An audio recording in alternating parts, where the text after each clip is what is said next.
નમસ્તે વિદ્યાર્થી મિત્રો, આજે વાત કરીશું પ્રથમ સત્રાંત પરીક્ષા ઓક્ટોબર 2025 ધોરણ 9 અને વિષય વિજ્ઞાનના સંપૂર્ણ કુલ ગુણ 50ના પ્રશ્નપત્રનું સોલ્યુશન કરીશું. એ પહેલાં ચેનલની અંદર પ્રથમ વખત આવ્યા છો તો વિદ્યાર્થી મિત્રો ચેનલને ખાસ સબસ્ક્રાઇબ કરી દેવી. પ્રશ્ન નંબર 1, નીચેના દરેક પ્રશ્નના ઉત્તર માટે આપેલા વિકલ્પમાંથી સાચો વિકલ્પ લખો. દ્રવ્યની કઈ ભૌતિક અવસ્થામાં તેને ચોક્કસ આકાર હોય છે? તો ઘન અવસ્થા આવશે. સેવિંગ ક્રીમ એ શેનું કલીલ દ્રાવણ છે? તો પ્રવાહીમાંથી વાયુનું. પ્રશ્ન નંબર 3, થર્મોમીટરમાં વપરાતી ધાતુની સંજ્ઞા આવશે Hg. કોષમાં દ્રવ્યના વહન માટે આંતરિક માર્ગ તરીકેનું કાર્ય કોણ કરે છે? તો આવશે અંતઃકોષ રસજાળ. નિયમિત વર્તુળમય ગતિ કરતો પદાર્થ માટે શું અચળ છે? તો આવશે ઝડપ. પ્રશ્ન નંબર 2, યોગ્ય શબ્દ વડે ખાલી જગ્યા પૂરવાનું છે. તો તાપમાન વધતા જે પ્રસરણ છે તે ઝડપી બને છે. ખાલી જગ્યામાં લખીશું ઝડપી. તત્વોનું વર્ગીકરણ ધાતુ, અધાતુ અને અર્ધધાતુમાં થાય છે. કોષ કેન્દ્ર દ્રવ્ય અને કોષ રસ વચ્ચે દ્રવ્યનો વિનિમય માટે જવાબદાર અંગિકા. તો કોષ કેન્દ્ર પટલ આવશે. કારેક આપેલું અંતર કારમાં રહેલી ઓડોમીટરના સાધન વડે જે છે તે જાણી શકાય છે. પ્રશ્ન નંબર 5, વધુ પ્રમાણમાં મધ મેળવવા માટે ઇટાલિયન મધમાખીનો ઉપયોગ કરવામાં આવે છે. ખરા ખોટાની વાત કરીશું. 3 ગુણના 3 પૂછાશે. નિલંબિત કણોને નરી આંખે જોઈ શકાતા નથી. તો ખોટું. નિયમિત વર્તુળમાં ગતિ કરતો પદાર્થ પ્રવેગી ગતિ કરે છે. તો ખરું આવશે વિદ્યાર્થી મિત્રો. અસંતુલિત બળોનું પરિણામી બળ જે છે તે શૂન્ય હોય છે. તો એ આવશે ખોટું. બંધ બેસતા જોડકા જોડીશું. જડત્વનો નિયમ. તો જવાબ સાચો શું છે? સી, ન્યૂટનની ગતિનો પહેલો નિયમ. બળની વ્યાખ્યા. તો ન્યૂટનની ગતિનો બીજો નિયમ. વિભાગ બી, ગમે તે 6 પ્રશ્ન લખવાના છે. દરેક પ્રશ્નનો જવાબ તમે લખશો એટલે તમને 2 ગુણ મળવાપાત્ર થશે. આપ માગ્યા મુજબ જવાબ લખવાના રહેશે. બાષ્પીભવન થવાથી શા માટે ઠંડક ફેલાય છે? તો જ્યારે પ્રવાહી ખુલ્લા પાત્રમાં રાખવામાં આવે છે ત્યારે તેમાંથી સતત બાષ્પીભવન થતું રહે છે. બાષ્પીભવન પ્રક્રિયામાં પ્રવાહીના કેટલાક કણો વાયુ સ્વરૂપે ધારણ કરવા માટે આસપાસની ઉર્જા શોષી લે છે.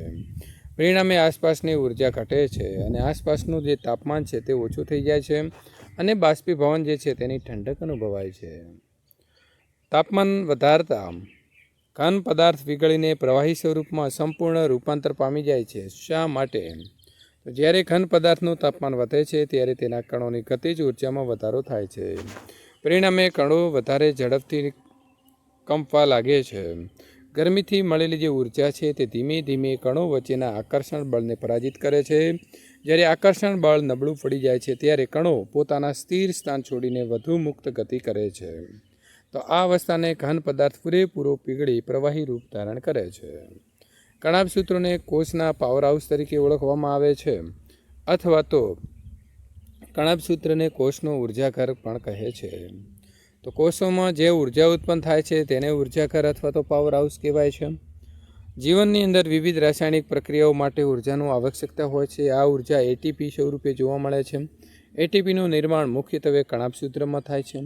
આથી કણાભસૂત્રને આપણે કોષનો પાવર હાઉસ અથવા તો ઉર્જાઘર જે છે તે કહેવામાં આવશે.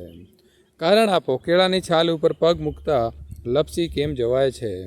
તો ચાલવા માટે પગ અને જમીન વચ્ચે પૂરતું આકર્ષણ બળ જરૂરી છે. કેળાની છાલ લીસી હોવાથી પગ નીચે આવતા ઘર્ષણ ઘટી જાય છે. પરિણામે પગ અને જમીન વચ્ચેની પકડ જે છે તે ઘટે છે અને માણસ સંતુલિત ગુમાવી લપસી જાય છે. પ્રશ્ન નંબર 5, અનિયમિત પ્રવેગી ગતિ એટલે શું? તેનું એક ઉદાહરણ આપો. કોઈ પદાર્થના વેગનો બદલવાનો એટલે કે ફેરફારનો દર અનિયમિત હોય છે તો તે પદાર્થ અનિયમિત પ્રવેગી ગતિ કરે છે તેમ કહેવાય. ટ્રાફિકવાળા રસ્તા ઉપર વાહનની ગતિ. તો ટ્રાફિકવાળા રસ્તા ઉપર વાહનનો પ્રવેગ વારંવાર બદલાતો હોય છે. આથી વાહનની ગતિ અનિયમિત પ્રવેગી ગતિ પણ કહેવામાં આવે છે. તફાવત આપો. વનસ્પતિ કોષની રસધાની અને પ્રાણી કોષની રસધાની. તો વનસ્પતિ કોષમાં રસધાની ઘણા મોટા કદની હોય છે જ્યારે પ્રાણી કોષની રસધાની નાના કદની હોય છે. પ્રાણી કોષની રસધાની અન્નધાની તરીકે ખોરાકના દ્રવ્યો ધરાવે છે. મિત્રો ઉલટ સુલટ લખવાનું છે. વનસ્પતિ કોષની રસધાની મુખ્યત્વે કોષીય દ્રવ્યોથી ભરેલી હોય છે. વનસ્પતિ કોષની રસધાની આસુનતા અને બરડતા આપે છે. તે કેટલીક પ્રાણી કોષની રસધાની કેટલીક વિશેષ રસધાની તરીકે વધારાના પાણી અને નકામા પદાર્થના કોષનો ત્યાગ કરે છે. વિભાગ સી, નીચેના પ્રશ્નોના માગ્યા મુજબ તમારે જવાબ લખવાના રહેશે. બાષ્પીભવન ઉપર અસર કરતા પરિબળો. તો સપાટીનું ક્ષેત્રફળ. બાષ્પીભવન સપાટી ઉપર થાય છે. જ્યારે ક્ષેત્રફળ વધારે તેટલો દર ઝડપી. ઉદાહરણ તરીકે કપડાં પહોળા પાથરીને સૂકવવામાં આવેલા હોય તો તે વહેલા સુકાઈ જાય છે. તાપમાન. તાપમાન વધતા કણોની ગતિ ઉર્જા વધે છે અને વધુ કણો બાષ્પમાં ફેરવાય છે. ઉદાહરણ તરીકે ઉનાળામાં દૂધ શિયાળાની સરખામણીમાં જલ્દી બગડી જાય છે. ભેજ. હવામાં પાણીના કણો પહેલેથી જ વધારે હોય તો નવા કણો બાષ્પ રૂપે બહાર નહીં આવી શકે, એટલે બાષ્પીભવન ધીમું થાય છે. પવનની ઝડપ. જોરદાર પવન પાણીની બાષ્પને ઝડપથી દૂર લઈ જાય છે, જેના કારણે બાષ્પીભવન વધારે થાય છે. ઉદાહરણ જોઈએ તો પવન ચાલે ત્યારે કપડાં વહેલા સુકાઈ જાય છે. નિલંબિત દ્રવ્યના ગુણધર્મો. તો નિલંબિત દ્રાવણ જે છે એક વિસ્માંગ દ્રાવણ છે. તેમાં રહેલા કણો એટલા મોટા હોય છે કે નરી આંખે દેખાય છે. નિલંબિત કણો પ્રકાશના કિરણોનું વિકિરણ કરે છે, તેથી પ્રકાશનો માર્ગ આપણને ચોખ્ખો દેખાય છે. દ્રાવણને શાંતિથી મૂકી રાખીએ તો ભારે કણો નીચે બેસી જાય છે, એટલે કે તે અસ્થાયી દ્રાવણ બની જાય છે. નિલંબનને મિશ્રણમાંથી સહેલાઈથી દૂર કરી શકાય છે. એકવાર કણો નીચે બેસી જાય પછી દ્રાવણ પ્રકાશનું વિકિરણ કરતું નથી. કોષરસ પટલનું સ્થાન, લાક્ષણિકતા અને કાર્યો લખવાના છે. તો કોષરસ પટલ જે છે તે પ્રાણીકોષમાં સૌથી બહારનું સ્તર છે. વનસ્પતિ અને જીવાણુકોષમાં તે કોષ દિવાલની અંદર હોય છે. લાક્ષણિકતાની વાત કરીએ તો પાતળો, નાજુક અને સ્થિતિસ્થાપક હોય છે. જીવંત આવરણ. પસંદગીમાન પ્રવેશશીલ, એટલે કે જરૂરિયાત મુજબ જ અંદરના દ્રવ્યોની અંદર અને બહાર જવા દે છે. કાર્ય. તો કોષને બાહ્ય પર્યાવરણથી અલગ રાખે છે. કોષ રસને આવરણ પૂરું પાડે છે. દ્રવ્યના પ્રવેશ અને નિઃસરણનું નિયંત્રણ કરે છે. O2 અને CO2 જેવા વાયુઓ પ્રસરણ દ્વારા પસાર થઈ શકે છે. પ્રશ્ન નંબર 4, વનસ્પતિ કોષની આકૃતિ દોરવાની છે અને નામ નિર્દેશ કરવાના રહેશે. તો વિદ્યાર્થી મિત્રો, આ પ્રકારે તમે નામ નિર્દેશ કરી શકો છો. ખાતરના ઉપયોગ વિવેકપૂર્ણ અને જરૂરિયાત મુજબ કરવો જોઈએ. સમજાવો. તો ખાતરના પોષક તત્વોનું પ્રમાણ વધારે હોય છે, તેથી તેનો ઉપયોગ ઓછો જથ્થામાં કરવો જોઈએ. વધુ જથ્થામાં આપવાથી પાકને નુકસાન થઈ શકે છે અને પાક બળી જાય છે. ખાતર હંમેશા ત્યારે જ આપવું જોઈએ જ્યારે જમીનમાં પૂરતો ભેજ હોય, નહીં તો તે દાહક અસર કરે છે. વધુ પડતો ઉપયોગ જમીનનું બંધારણ બગાડે છે, ફળદ્રુપતા ઘટાડે છે અને પાણી સાથે વહી જલ પ્રદૂષણ પણ કરે છે.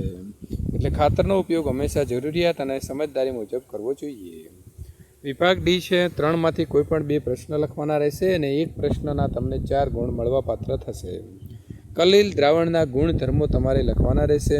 તો વિદ્યાર્થી મિત્રો, આપણે અહીં મોટા પ્રશ્નોની ચર્ચા કરતા નથી, તમને સંપૂર્ણ જવાબ આપી દીધેલા છે.